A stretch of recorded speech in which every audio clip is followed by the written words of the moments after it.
Pemirsa, Indonesia bersiap menjadi tuan rumah Piala Dunia U20 yang rencananya digelar pada Mei 2021 mendatang.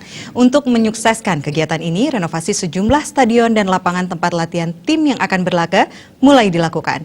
Kick-off renovasi dilakukan secara serentak Jumat 6 Desember kemarin. Ada 6 provinsi yang dipercaya menggelar perhelatan terakbar sepak bola dunia usia di bawah 20 tahun tersebut. Salah satunya Provinsi Bali yang menggelar acara kick-off di lapangan Iwayan Dipta. Acara kick-off renovasi venue utama dan lapangan latihan Piala Dunia U20 dilaksanakan secara virtual dan dipusatkan dari kantor Kementerian Pemuda dan Olahraga di Jakarta. Di lapangan Iwayan Dipta, acara dihadiri Gubernur Bali Wayan Koster, Bupati Gianyar, Kepala Balai Prasarana dan Permukiman Wilayah Bali, dan undangan lainnya. Ada 4 stakeholder yang dilibatkan meliputi Kementerian Pemuda dan Olahraga, Kementerian Pekerjaan Umum dan Perumahan Rakyat PSSI, dan pemerintah daerah. Sementara kementerian yang menjadi leading sektor renovasi adalah Kementerian Pekerjaan Umum dan Perumahan Rakyat.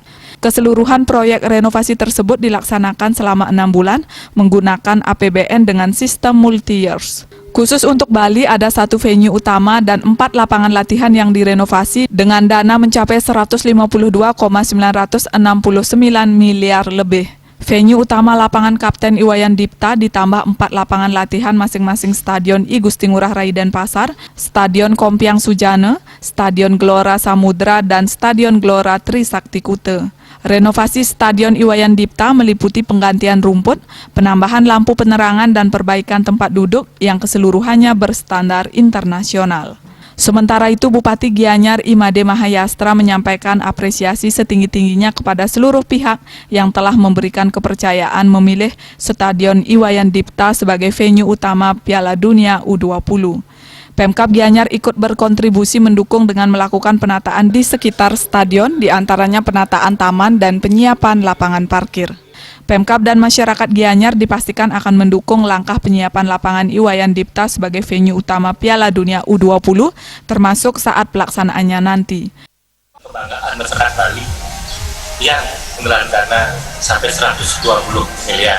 Mudah-mudahan inovasi ini nantinya juga akan memberikan dampak yang positif kepada Kabupaten Gianyar untuk terus berkancah dalam persepak bolaan di tingkat nasional dan internasional.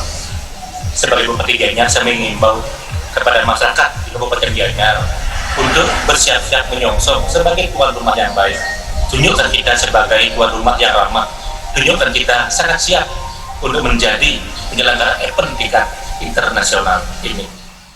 Acara kick-off renovasi venue utama dan lapangan latihan Piala Dunia U20 ditandai penandatanganan kontrak renovasi dan peletakan batu pertama oleh Gubernur Bali yang didampingi Bupati Gianyar dan Kepala Balai Prasarana dan Permukiman Wilayah Bali. Acara diakhiri penendangan bola masing-masing oleh Gubernur Bali ke arah Kepala Balai Prasarana dan Permukiman Wilayah Bali dan oleh Bupati Gianyar ke arah legenda sepak bola Bali Pasek Wijaya. Winata Bali Pos melaporkan.